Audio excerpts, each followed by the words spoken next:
The next morning, Bran awoke with the memory of the previous day still fresh in his mind. Winterfell was already awake, but to Bran, everything seemed strangely quiet. His thoughts returned again to the lonely holdfast and the prisoner they had found there. He remembered the cold road, the horses, and the sound of hooves beneath the morning sky. Most of all, Bran remembered his father's face. It had been the face of Lord Stark, not the gentle father Bran knew beside the fire. His father had taught him an important lesson without explaining it. To be a lord meant carrying responsibilities that could never simply be set aside. Bran had always thought of swords as symbols of courage and adventure. Now he understood that steel could also represent duty and difficult choices. Elsewhere, Robb continued his training, preparing for the responsibilities that would one day be his. Bran watched his brother and wondered whether he would ever become as confident as Robb. Jon watched in silence, always noticing more than he said. For Bran, his brothers made the vast world of Winterfell feel less frightening, but a new question had begun growing inside him. What did it truly mean to grow up? That question followed him into the Great Hall. There, Lord Stark listened to matters of duty, loyalty, and the North. Bran listened from a distance, trying to understand the world of grown men. Their conversations were filled with words Bran was only beginning to understand. Every decision seemed to carry consequences far beyond the person making it. So, Bran learned to listen. The North was enormous, and its people depended on those who ruled it. Winterfell stood as a stronghold against the dangers beyond its walls. Beyond those walls lay a vast wilderness Bran barely understood. The old stories returned whenever Bran thought about the lands beyond the wall. The Night's Watch stood between the kingdoms and the unknown lands beyond. The prisoner's black cloak suddenly seemed less mysterious to Bran. He remembered that beneath the black cloak had been a tired old man. Bran had discovered that stories could make people seem frightening when the truth was far more complicated. With every thought, Bran understood a little more. The castle bells called everyone back to their daily duties. Around him, hundreds of small duties kept Winterfell alive. Bran began to see that everyone had a duty, from the smallest servant to the lord himself. Even the horses had their part to play in the life of the castle. Bran returned to the pony that had carried him through his first journey. The animal had carried him safely through a day he would never forget. For a moment, Bran simply sat and thought. Perhaps courage was not the absence of fear. Perhaps it was learning what to do despite it. Bran stepped outside and faced the new day. Winterfell looked the same as it always had, but Bran knew that he was not quite the same boy who had left it. He had tasted the first small lesson of responsibility. A cold wind swept over Winterfell, carrying the first warning of the season to come.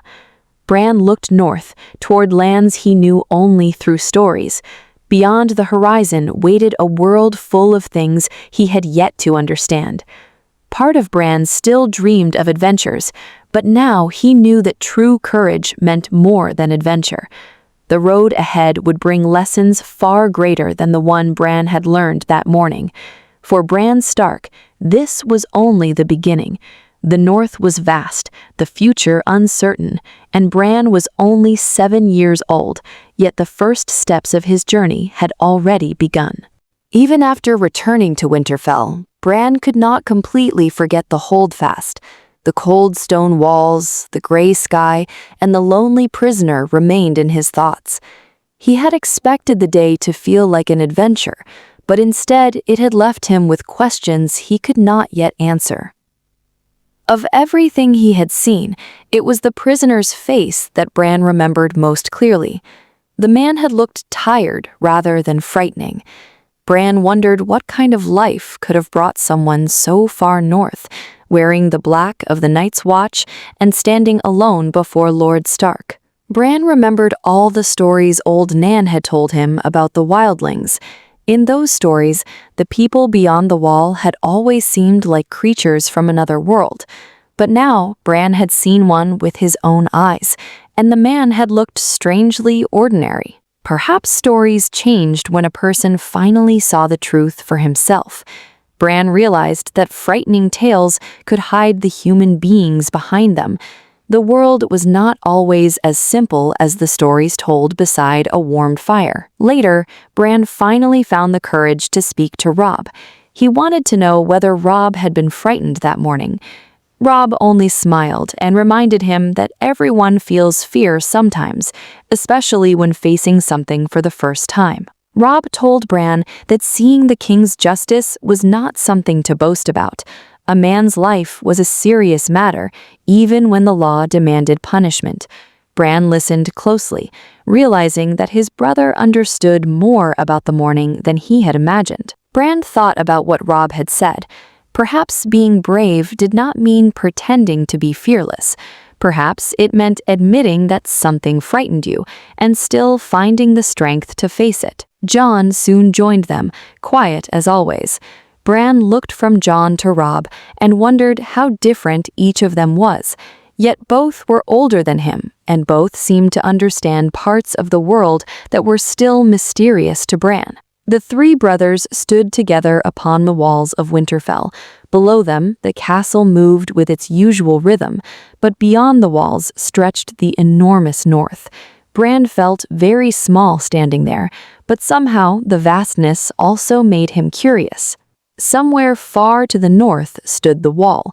Bran had heard stories of it all his life, but now he imagined the black-cloaked brothers who guarded it. He wondered what kind of courage it took to spend your life watching the edge of the known world. The men of the Night's Watch lived a hard life.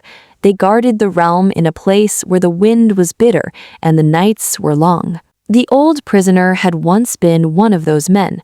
Bran thought about the black cloak again. It was more than clothing. It represented a promise, a duty, and a life spent guarding others from dangers most people never saw. For a moment, Bran imagined himself standing upon the wall. He pictured the cold wind rushing past him and the endless wilderness beyond. Then he remembered that even his greatest adventures would require courage and responsibility. Growing older, Bran realized, was not simply about becoming taller or stronger. It was about learning that every choice mattered. It was about understanding that the world could be difficult even when you wished it were simple.